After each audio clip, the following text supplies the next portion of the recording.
Nama gue Rino. Gue bukan orang yang suka hal-hal mistis. Tapi kejadian waktu gue ngontrak di gang belakang warteg, itu bukan hal yang bisa gue lupain. Langsung aja ya ke ceritanya. Gue pindah ke kos ini karena duit udah tipis banget. Letaknya di gang sempit.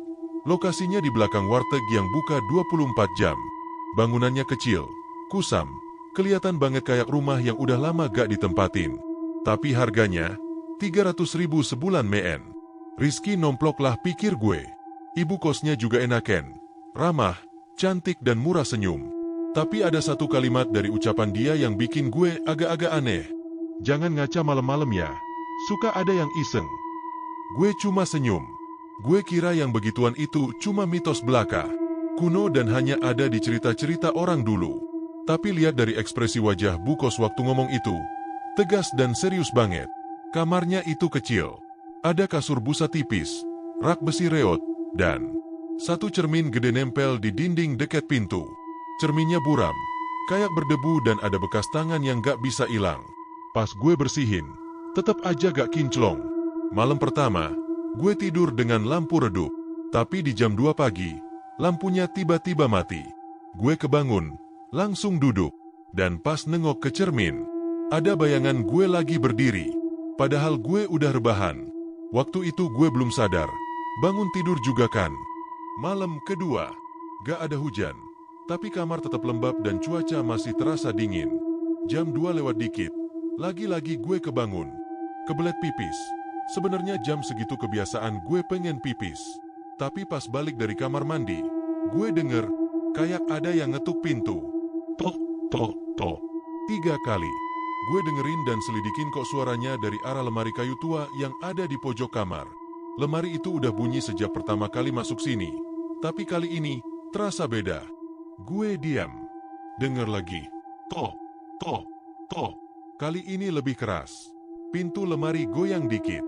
Perasaan gue gak karu-karuan. Bulu kuduk berdiri dan gue keringet dingin. Karena dasarnya gue gak percaya hal kayak gitu. Akhirnya gue beraniin diri untuk tetap tinggal di situ dan melanjutkan tidur lagi. Besoknya, pagi-pagi gue iseng selfie di depan cermin kamar. Buat bukti ke temen kalau tempat ini emang aneh.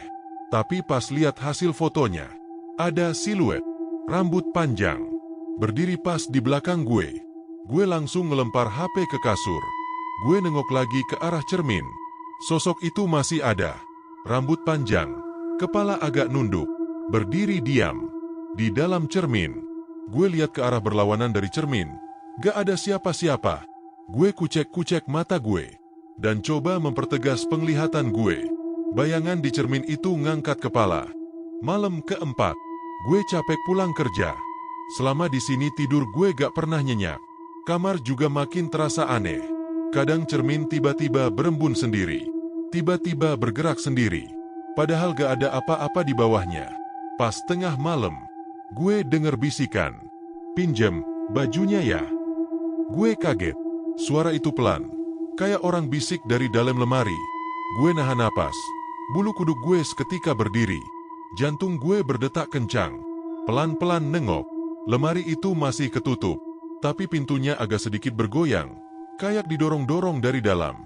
Gue buka, dan di gantungan baju, ada satu dress putih jadul. Gue gak pernah lihat dress itu sebelumnya. Gue gak tahu siapa yang naruh di situ. Warnanya kayak udah dikubur lama. Baunya apek, tapi ada aroma manisnya, kayak bau jamur. Besoknya, pagi-pagi banget, gue kemas semua barang. Baju, celana, sepatu, sandal gue masukin ke dalam tas. Gak pakai mikir, pokoknya gue harus cabut dari tempat ini sekarang juga.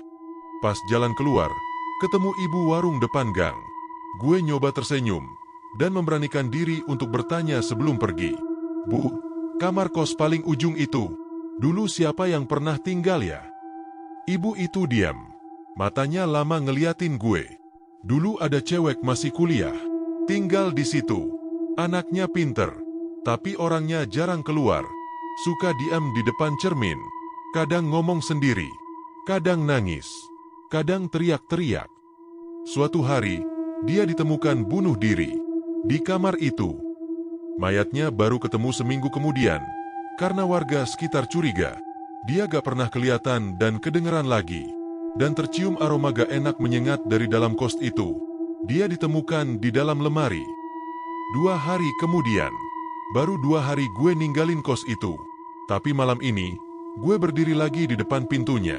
Sama koper yang sama ransel belel yang sama, dan muka yang makin lusuh. Gue gak mau balik lagi sebenarnya. Sumpah. Tapi kos baru yang udah gue DP-in, ternyata hoax. Orangnya hilang.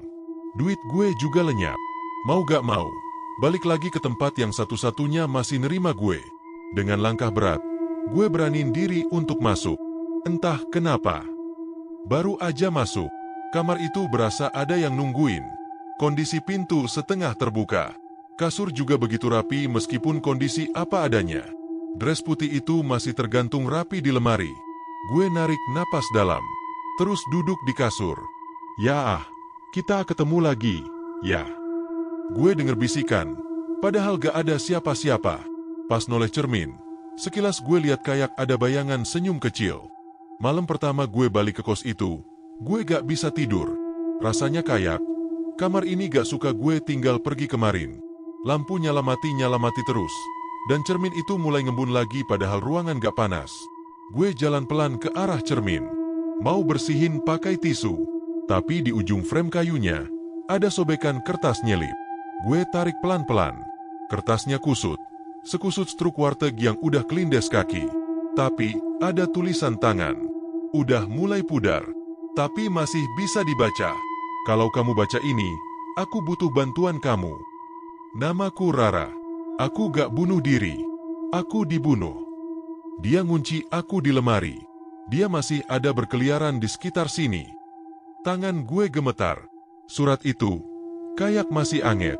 Dan di belakang gue denger suara napas tersenggal-senggal. Kayak orang kehabisan oksigen. Pelan dan berat. Sejak nemu surat itu, gue gak bisa diam. Gelisah. Kepikiran terus.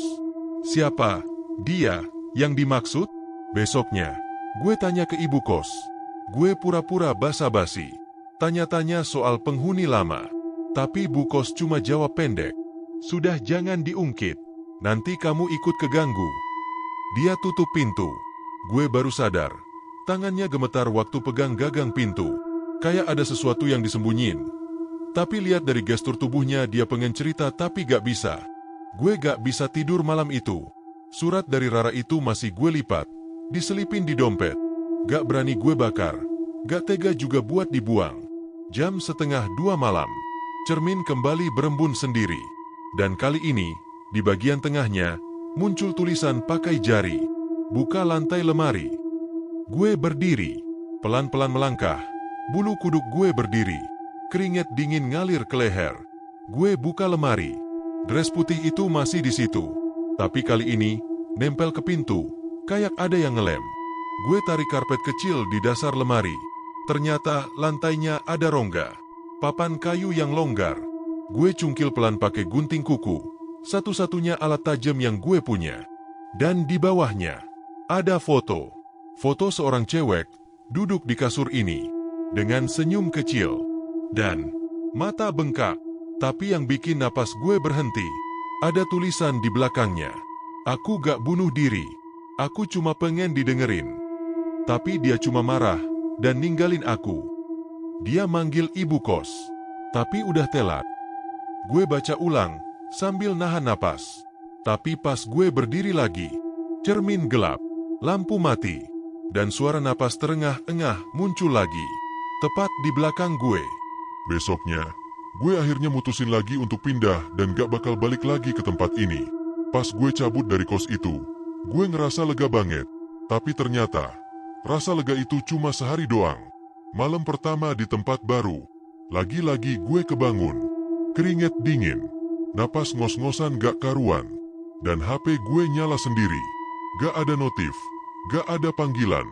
Cuma satu nama nongol di tengah layar. Adit. Gue langsung merinding. Bulu kuduk gue berdiri, karena gue gak pernah simpen nama itu di HP gue. Dan pas gue ngeliat ke arah cermin, Rara muncul di sana. Tapi kali ini, dia gak nangis. Matanya melihat lurus ke arah gue, kayak memelas. Dan gue ngerti, Rara minta bantuan gue. Gue jadi penasaran. Siapa Adit? Gue harus cari tahu.